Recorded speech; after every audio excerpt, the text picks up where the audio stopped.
I felt sick watching the standing ovation. It honestly made me feel like Hollywood had no backbone at all. That feeling comes back when you hear what really happened to Jim Carrey behind the scenes of some of his biggest movies. In 1998, Jim Carrey almost drowned while filming a movie. The crew thought he was acting. They kept the stone machines running while he was underwater, wearing heavy wool clothes soaked with water. The weight dragged him down like concrete. He raised his fist, which was the agreed safety signal, but no one reacted. Those seconds before he finally reached the edge were terrifying. And that was not the only extreme situation he was put through. In another scene, the director made him sit in a bathtub for 4 hours straight until his co-star fainted. Stories like these show that Jim Carrey constantly pushed himself far beyond limits that most actors would never accept. Jim Carrey was only 12 years old in 1974 when his entire life suddenly collapsed. One moment, his family had a modest but stable life in Scarborough, Ontario. The next, his father Percy lost his accounting job, the one job that kept food on the table. It happened so fast that the family of 6 went from living in a normal house to cramming themselves into an old, beat-up Volkswagen van. They drove through Toronto suburbs desperately looking for somewhere to stay. By 1975, they were parking near Lake Ontario for months at a time, trying not to be noticed while police kept pushing them from one spot to another. When the van became too crowded, Jim and his brother John moved into a leaking tent by the water. Rain soaked their sleeping bags as winter slowly crept in. They washed in public bathrooms, skipped meals, and survived on whatever scraps they could find. Percy worked random odd jobs, while Jim cleaned floors at a tire factory in exchange for a place to sleep. Jim had once been a straight-A student, but exhaustion destroyed his grades.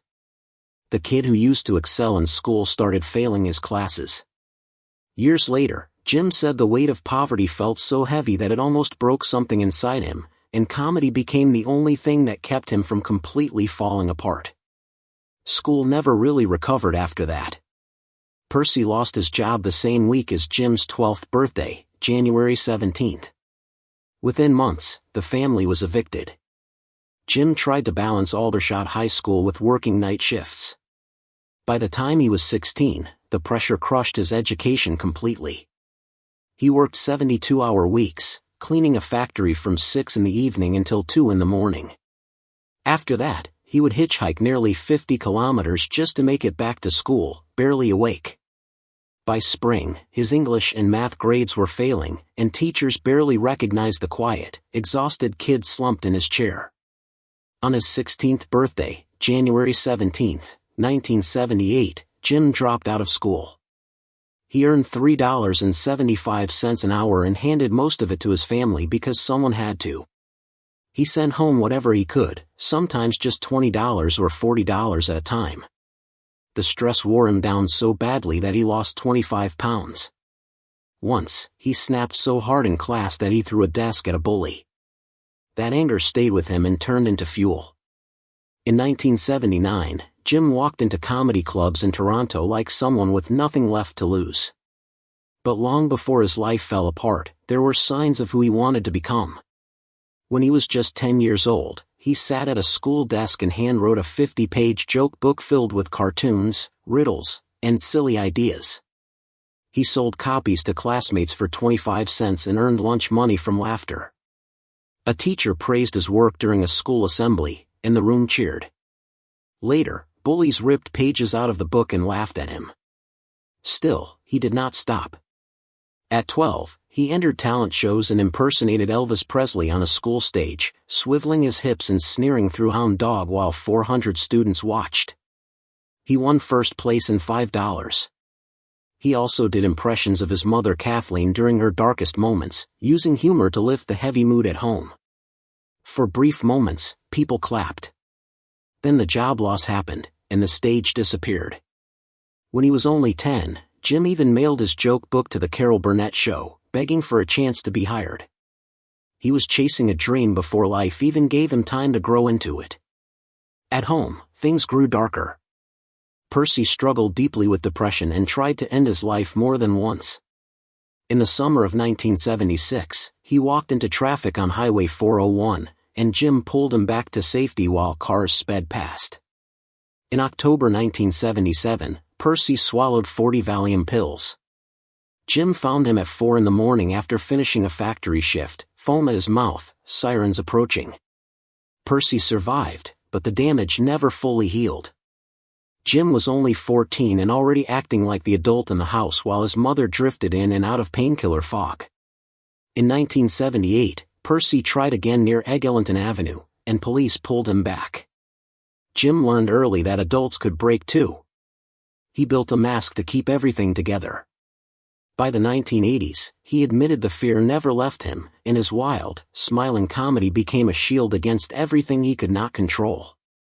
On January 17, 1979, the day he turned 17, Jim quit the factory job. He threw down his janitor badge, packed a small duffel bag with a little over $100, and hitchhiked to Yuck Yuck's comedy club. He bombed badly in front of 12 drunk people, but he did not stop. He slept on bathroom floors and played street comedy at intersections for coins. He made just enough to send $50 a week home. A few months later, he opened for Rodney Dangerfield and finally stood under a real spotlight, even if his footing was still shaky. By 1980, he was performing all over Toronto. By 1981, he moved to Los Angeles. On nights when doubt crept in, he wrote himself a check for $10 million, dated Thanksgiving 1995, and kept it in his wallet like a promise to himself. His first real shot at television came in 1984 with a sitcom called The Duck Factory. It lasted only 13 episodes and failed badly. Jim had moved his parents to Los Angeles with hope, only to send them back in embarrassment. He returned to stand-up comedy, experimenting with routines that often failed for weeks at a time. In 1986, he met Melissa Wolmer at the Comedy Store. They married in 1987, and soon after, Jim held his newborn daughter in his arms. Suddenly, the dream was no longer just about him. Small film roles followed. A line here, a scene there. Then Earth Girls Are Easy in 1988 caught attention. Damon Wayans noticed him and told his brother Keenan Ivory Wayans about this strange Canadian with a rubber face and endless voices. Jim auditioned for In Living Color in 1990. He almost missed the chance due to contract issues, but somehow it worked out. When the show premiered in April 1990, everything changed. Characters like Fire Marshal Bill felt like they came straight from his survival instincts. After failing 3 auditions for Saturday Night Live, he finally had momentum. Then came Ace Ventura, Pet Detective. Jim earned only $350,000 for the role. It was filmed in 1993, and many people doubted it. Critics trashed it before it even released. Days before opening, reviewers called it one of the worst movies ever made and said Jim was the worst actor alive. His manager told him the news while he was performing live. It could have destroyed him. Instead, audiences loved it. The movie made over $100 million worldwide on a $15 million budget. Suddenly, people embraced his wild energy and strange humor. That same year, his salary jumped to $7 million for Dumb and Dumber. It happened fast and loudly, because audiences believed in him more than critics ever had. That passion also led to strange creative choices. Jim insisted on featuring the death metal band Cannibal Corpse in Ace Ventura. He loved them and rearranged the schedule to fit their tour. The band hesitated but agreed. The cameo became iconic. Fame exploded, but it came with stress. For Ace Ventura, When Nature Calls, Jim earned $15 million. On set, tensions rose. He fired the original director, behavior became unpredictable, and the experience left him drained. He later turned down sequels, saying they felt empty and repetitive. That decision killed Ace Ventura 3. One of the most famous conflicts of his career was with Tommy Lee Jones on Batman Forever. Jim once walked up to greet Jones at a restaurant. Jones stood up, shook, hugged him, and whispered that he hated him and could not tolerate his buffoonery. The tension followed them throughout filming. Many believe jealousy played a role. Jim was the bigger star at the time, and that shift in power bothered Jones. They never worked together again. On set, Jim was intense. He broke over 100 Riddler canes during filming, smashing them against walls and ceilings. Co-stars said it was impossible not to laugh watching him work. Directors described him as someone who prepared obsessively, then appeared spontaneous. His skin-tight suit added physical pressure, forcing him to maintain his body perfectly. By the late 1990s, Jim reached the legendary $20 million per movie level. Despite all the money, he sometimes took pay cuts for roles he believed in, like The Truman Show, because the story mattered more than the paycheck. He even delayed the start of production so Jim could finish his work on The Cable Guy and Liar Liar. When they finally sat down together at Jim's house, the ideas began flowing almost instantly. They played around like kids, throwing thoughts back and forth, and from those early conversations came one of the most memorable moments in the film. The bathroom mirror scene, where Truman looks at his reflection and talks about the planet Trumania in the Burbank galaxy, was born from Jim's improvisation. That speech, the rhythm of it, and the strange humor mixed with loneliness all came directly from Jim in that moment. The final scene of the movie nearly cost him his life. Jim sat alone in a small boat inside a massive water tank while powerful jet engines and wave machines slammed the water around him. He was dressed in heavy wool clothing, a thick sweater, wool pants, shoes, all of it soaking up water until it became unbearably heavy. As the storm intensified, the boat rocked violently. At one point, Jim slipped under the surface. The soaked clothes dragged him down, and he began to drown.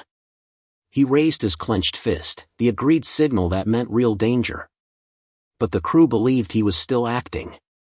The storm machines kept running, the waves kept crashing, and no one stopped the scene. With what he later described as his last bit of strength, Jim swam blindly through the chaos, finally reaching the edge of the tank.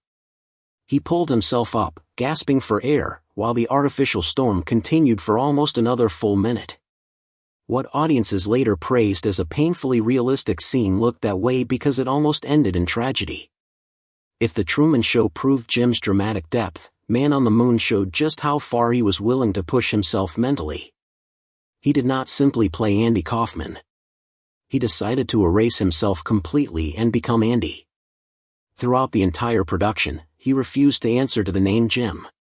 Everyone had to call him Andy, or Tony Clifton when he was in that alter ego. The Netflix documentary Jim and Andy later showed how intense and unsettling this choice was for everyone around him. Jim, as Andy, spent time with Andy Kaufman's real daughter, Maria, speaking to her for nearly an hour as if he were truly her father. They told each other "I love you," creating a moment that felt deeply emotional and confusing. He constantly provoked people, picked fights, and targeted wrestler Jerry Lawler, who had been part of Kaufman's original wrestling storylines. Jim even spat on Lawler to get a genuine reaction. At one point, Lawler hit him so hard that Jim was sent to the hospital. Jim later showed up wearing a neck brace, claiming he could not work with Lawler anymore, leaving everyone unsure whether he was injured, acting, or deliberately blurring the line. The film's commentary joked that Jim Carrey never showed up to set at all during that production, because only Andy Kaufman or Tony Clifton appeared every day. After that, playing a green, furry character should have been easy. Instead, How the Grinch Stole Christmas became one of the most physically painful experiences of his career. The makeup team had to cover about 92% of his body with prosthetics made from yak hair sewn into tight spandex. The contact lenses used to give the Grinch's yellow eyes were rough and painful, irritating Jim's eyes so badly that some scenes later had to be digitally altered so he would not have to wear them. On the first full makeup day, which lasted 8.5 hours, Jim completely lost control. He kicked a hole through his trailer wall and told the crew he could not go on. Producer Brian Grazer brought in a specialist who trained intelligence agents to endure torture. The advice Jim received sounded extreme. Eat constantly. Punch yourself in the leg. Have someone slap you. Smoke heavily. Jim followed it literally. He chain-smoked 2 packs of cigarettes a day for 92 straight days, repeating to himself that it was for the kids who would watch the movie. Makeup artist Kazuhiro Tsuji later described Jim as cruel at times, not because he was a bad person, but because the pain and discomfort pushed him past his limits. For the first 2 weeks, they barely captured 3 days' worth of usable footage because Jim would disappear, lash out, or destroy things in frustration. Then came a different kind of suffering on Eternal Sunshine of the Spotless Mind. Director Michel Gondry wanted everything to feel raw and real, so he avoided heavy use of visual effects. He relied on practical tricks, natural lighting, and unpredictability. He did not always call action in the usual way, which kept the actors constantly off balance. One of the hardest days involved the bathtub scene in the cramped apartment, where Joel and Clementine sit together as water spills over the edge. Gondry kept them in that tub for more than 4 hours, searching for something he could not clearly explain. Kate Winslet became exhausted, nauseous, and eventually fainted. Gondry wanted to keep going, but Jim finally snapped. He shouted at the director for pushing her beyond her limit. Gondry later admitted he was genuinely afraid Jim might hit him in that moment. Throughout the film, Gondry encouraged both actors to pull from their real heartbreaks.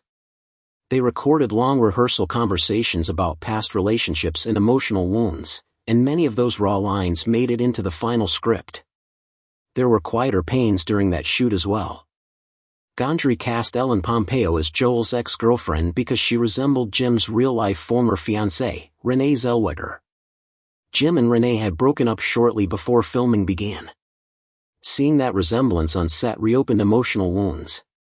Jim later said that decision hurt far more than people realized, even years later. As Hollywood entered a new era filled with digital mascots and video game adaptations, Jim returned to roles that allowed him to unleash the wild energy that defined his early career. When he agreed to play Dr. Robotnik in the Sonic the Hedgehog films, he once again became the most explosive presence on screen. He reportedly earned around $12 million for Sonic the Hedgehog 3, playing both Eggman and Gerald Robotnik. The first Sonic film faced backlash when fans hated the original character design, forcing the studio to completely redesign Sonic. Once fixed, the movie went on to earn around $319 million worldwide. Inside the studio, everyone knew Jim's name played a major role in that success. Reports suggested he improvised nearly 40% of his dialogue, reshaping the villain into something uniquely his own. The pay differences told a familiar Hollywood story. Jim earned millions, while Ben Schwartz, who voiced Sonic, reportedly earned about $500,000. Keanu Reeves later joined the third film as Shadow and earned around $5 million, while Idris Elba made about $3 million for voicing Knuckles. Jim's name alone still carried the weight of a full marketing campaign. As his career continued, his public image clashed with younger stars in strange ways. One of the oddest moments happened at the 2014 Golden Globe Awards. On January 12, Jim walked on stage to present an award and joked about how comedy is harder than tragedy. He added a line referencing Shia LaBeouf, who at the time was caught in a plagiarism scandal. The audience laughed. For most people, it was just another joke. For Shia, it triggered something else entirely. Just days earlier, Shia had announced he was stepping away from public life. Within hours of the ceremony ending, he broke that promise and went on a bizarre Twitter rant. His first message about Jim sounded poetic and confusing. Then his tone turned aggressive. He posted a link to a video featuring Jim's daughter and made false accusations. Moments later, he claimed he was no longer famous, shouting it in capital letters. The meltdown unfolded in less than 2 hours. An apology followed, just as strange as the attack. Fans noticed Shia was following only one account, Jim's daughter, which made the situation feel unsettling. Jim never responded publicly. Those close to him said the attack hurt deeply, especially the comments involving his child. At the time, Jim was already struggling with depression. He chose silence, protecting his daughter and his own mental health instead of fueling the chaos. Away from award shows and movie sets, his personal life carried its own weight. Between 2005 and 2010, his relationship with Jenny McCarthy was filled with intense love and quiet strain. They appeared happy, playful, and deeply connected. Jim made grand romantic gestures, even writing messages across the sky. But beneath that surface, differences grew. Jim had long spoken about his depression, describing it as a constant low-level despair. Jenny's high-energy, activist-driven life did not always align with his need for solitude and emotional protection. When they split in 2010, it appeared calm at first. Later comments brought controversy, especially involving Jenny's son, Evan. Jim responded carefully, saying he always acted in what he believed was best for the child. The situation became another public debate over deeply personal choices. His views on marriage, shaped by past heartbreak and fame, made him cautious about traditional commitments. Through everything, Jim Carrey kept working. He nearly drowned to bring Truman to the edge of his world. He lost himself inside Andy Kaufman until identity blurred. He endured physical torture under layers of yak fur to bring the Grinch to life. He defended a co-star pushed too far in a bathtub while dealing with his own heartbreak. He weathered jealousy, hostility, social media storms, and relationships that collapsed under pressure. Behind the laughter, behind the rubber face and wild energy, Jim Carrey's story is one of endurance, pain, creativity, and a relentless drive to keep going, no matter how heavy the cost.